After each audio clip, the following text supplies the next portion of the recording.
that is one way of viewing the world, and I have some sympathy with some of what you've said. Let me give you another way, which is that many people around the world see the state of Israel as a country that is exclusively using military force, that has killed 70,000 people in Gaza, that is doing nothing to create a sustainable future for people there. That is a country, you've been accused of being a war criminal. That if you went to go to several countries in Europe, you're going to get arrested. This is not just mad campus radicalism. This is a feeling around the world. You said it yourself to us just now. In public opinion around the world, Israel is doing very poorly. And it's doing very poorly because people see a country that is behaving in a way that is not compatible with being a liberal democracy. And therefore, I think you have a problem. Someone finally said it to his face. A British journalist sat across from Benjamin Netanyahu and told him plainly what the majority of the world has been thinking for a very long time. That Israel is losing the battle of public opinion, not because of anti-Semitism or campus radicalism, but because of what people are watching happen in Gaza with their own eyes. That Netanyahu himself is subject to an ICC arrest warrant and would be arrested if he set foot in several European countries. That 70,000 people have been killed. That journalists have been kept out. That aid workers have been killed at a rate unprecedented in modern conflict. And that this is not compatible with being the liberal democracy Netanyahu claims Israel to be. Netanyahu had no real answer. He had deflections, and he had comparisons, and he had the same talking points he has been using for months. But he had no answer. This is Fool's Ballot. Subscribe if you are not already there. Now let us get into it.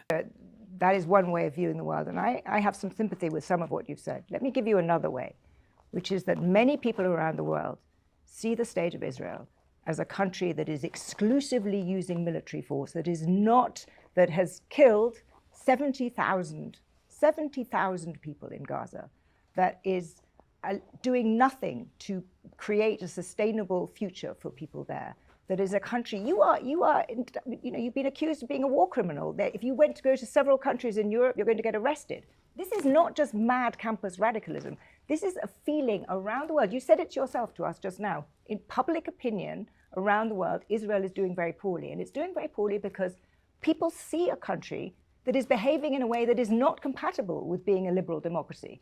And therefore, I think you have a problem. I think that loss of public opinion, what struck me from your autobiography was how subtly and for how long you have understood this. You know that political power comes from public opinion, and you know that you need to win the battle of public opinion, and you're losing it. You've absolutely lost it in Europe, but much more worryingly for you, you're losing it in America.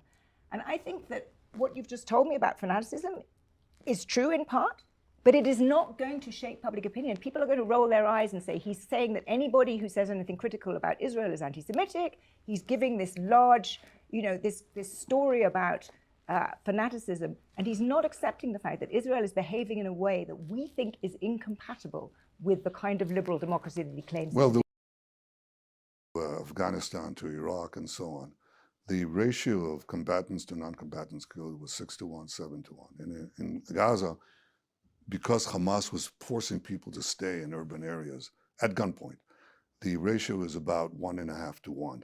And we lost a lot of soldiers because we didn't carpet bomb. That is disputed, Prime Minister. We didn't do... People have different ratios as well. I'm telling you, you don't actually, but that's not the point. It certainly wasn't 6-1 or 7-1, and we certainly didn't carpet bomb, which we could have done right away. We've lost a lot of people by my refusal and the IDF's own mores in making sure that doesn't happen. Now, if you have the densest urban warfare theater in history, with 500 kilometers of terror tunnels underneath, 50 meters below, 50 meters above, everything booby-trapped, and you don't come in and just bomb the place to smithereens, which we didn't. I mean, we had everything booby-trapped. We moved the population out, and then you have to fight the Hamas in there. The ratios in Mosul, the ratios in Fallujah, the ratios elsewhere, there's nothing comparison, and that was nothing compared to what our brave soldiers had to face in Gaza. So A, I dispute the fact. The argument that you put forward is being put forward. It doesn't make it true.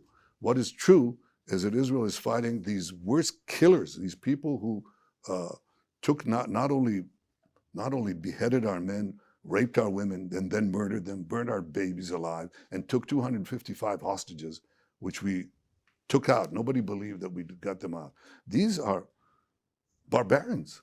and they're given a free look. I have demonstrations on behalf of Hamas. Notice that they're burning the flag of Israel, of the UK, the flag of Israel and the flag of America. When you have pro-Israel demonstrations, they wave Israeli flags, they wave American flags, they wave British flags. These people are against you. Whether you recognize it or not, they will sweep away your societies, your freedoms, your ideas, the values that we cherish, exactly Prime as you Minister, do. it really isn't just extreme radicals. There are I didn't say that, huge numbers of people who are concerned about Israel's behavior, frankly, including people like me. Well, you Friends know, of Israel who I are think that if concerned- Britain was invaded, forgive me, you know, if Britain was invaded and you had the equivalent, in Britain, your population is what, 65 million, something like that, 60 million, right? So you're about 6 times our size. So if you had, on one day, about 8,000 Brits murdered, mutilated, raped, and kidnapped, and they came right next to London, what would you do? We know what you did. We know exactly what Britain did, and I don't hold Churchill or the British government or the British people who supported him responsible for saying you shouldn't have acted that way. You bombed the living daylights out of German cities and out of French cities that were in your way and so on. We didn't do that. Let us go through what the journalist actually said and what Netanyahu actually said in response, because the gap between them is where the whole truth lives. The journalist made 4 specific points. First, that Israel has killed 70,000 people in Gaza. Second, that Netanyahu is subject to an ICC arrest warrant and would be arrested in several European countries. Third, that Israel is losing public opinion, not just in Europe, but increasingly in the United States, which is the only place that truly matters for Israel's long-term strategic position. And fourth, that what people are seeing is not compatible with a liberal democracy, regardless of the justifications offered. These are not the talking points of an anti-Semite or a Hamas sympathizer. They are the stated positions of the International Criminal Court, of major polling organizations, of European governments, and increasingly of significant sections of the American public, including within Jewish communities.